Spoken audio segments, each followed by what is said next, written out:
Why is everyone so fixated on Caitlin Clark and Taylor Swift? We've got all the bad blood right here. See what I did there? It's a song by Tay, never mind. There's drama in Chicago, and Angel Reese and Kennedy Carter are front and center. I mean, did you really expect anyone else?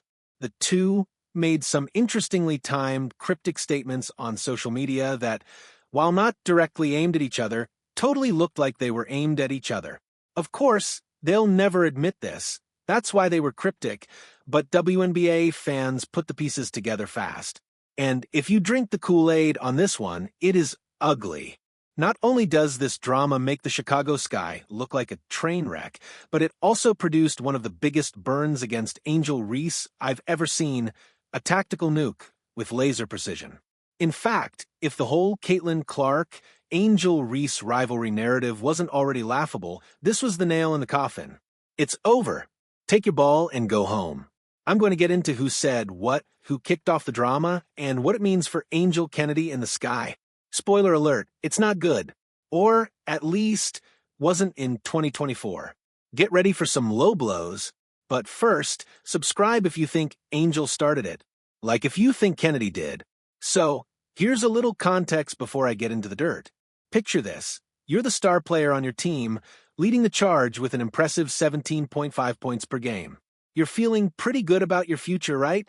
Well, not if you're Kennedy Carter. In a move that left a lot of fans scratching their heads, the Chicago Sky decided to part ways with their top scorer without even offering her a qualifying contract. Sounds crazy, right? And it is under normal circumstances. But Kennedy's journey in the WNBA has been turbulent, like flying through an F5 turbulent.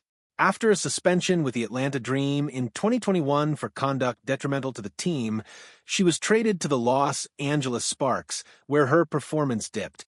She averaged only 8.9 points in 24 games before the Sparks released her. Then, she didn't play in the WNBA for a year. Some time away apparently did her some good, or at least it was enough time for people to forget the past.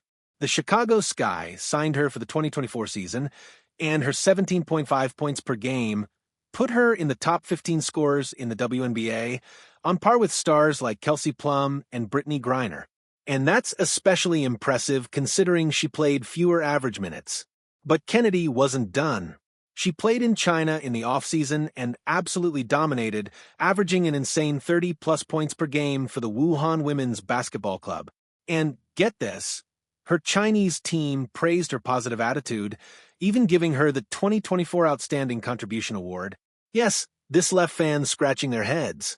And yes, this does sound like the kind of made-up award you'd give your 5-year-old for doing their chores all week. Gold star for you, Kennedy. But it was good PR and seemed to indicate that she was on the right track.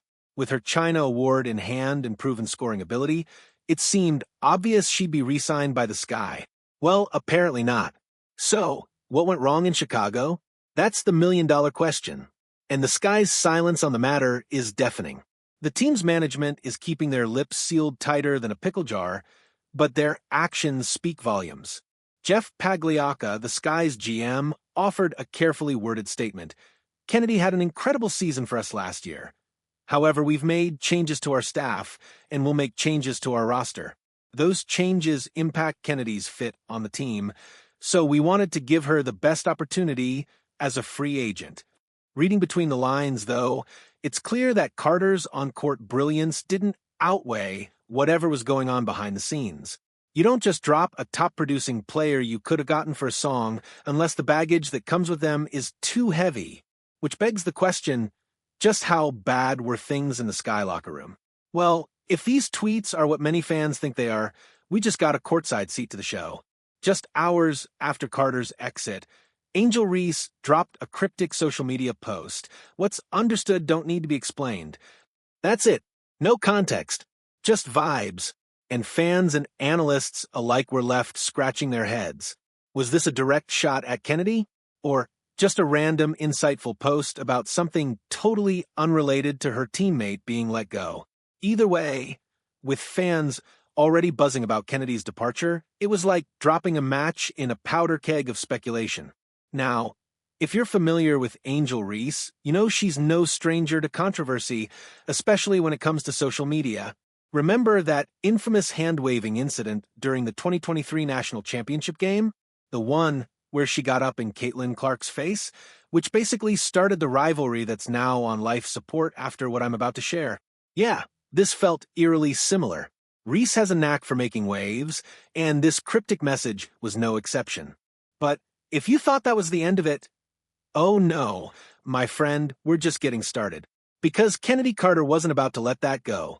Just hours after Reese's cryptic post, Carter fired back with a response so unexpectedly precise and cutting that it left the basketball world reeling. She posted, "I think the ability to consistently make layups just puts anyone in a different tier. So important to score easy." Ouch! To the casual fan, that might seem like a harmless comment. But for those in know, this looked like a surgical strike aimed directly at Angel Reese's biggest weakness. Then, to make things even worse, another user replied with a graphic showing layup field goal percentages, and, well, Kennedy was among the best, and Angel, the worst. Like, embarrassingly bad. And we're talking layups, literally the easiest shot in basketball. For a professional player to struggle with layups is like a chef burning toast. It's a fundamental skill that should be second nature. Carter's comment, which fans interpreted as a dig at Angel, highlighted a glaring issue in Reese's game that had been largely overlooked amidst all the media hype over her double-doubles. This drama exposed a much bigger issue within the Chicago Sky organization. Reports surfaced that former coach Teresa Weatherspoon had played favorites, allegedly catering to one or two players, one of whom was widely believed to be Angel Reese. That kind of preferential treatment didn't just create tension, it shattered team dynamics. When a coach bends over backward to highlight one player while others feel undervalued, resentment builds fast. And that resentment? It was apparently directed right at Angel Reese. With all this behind-the-scenes turmoil, it's no wonder the Sky decided to move on from Carter. Whether it was Weatherspoon's favoritism, Carter's disruptive behavior, or management's slow response, the end result was the same: chaos. And in the WNBA, where team chemistry is everything, that kind of drama can be a disaster. Losing Carter, who averaged 17.5 points per game, is a huge blow to a team that was already struggling offensively. And while GM Jeff Pagliacca tried to spin it as a strategic shift, the reality is that rebuilding a team under these conditions is like trying to renovate a house while it's on fire. So, what's next for the Sky? With a new coach, who hopefully fosters a merit-based culture, morale might improve, and the team could return to being a playoff contender without the cryptic social media drama. But for now, things in Chicago are looking rough. If you stuck around this long, drop a basketball emoji in the comments so I can say thank you personally. And hey, if you enjoyed this breakdown, hit that subscribe button. You won't want to miss what's next. See you next time.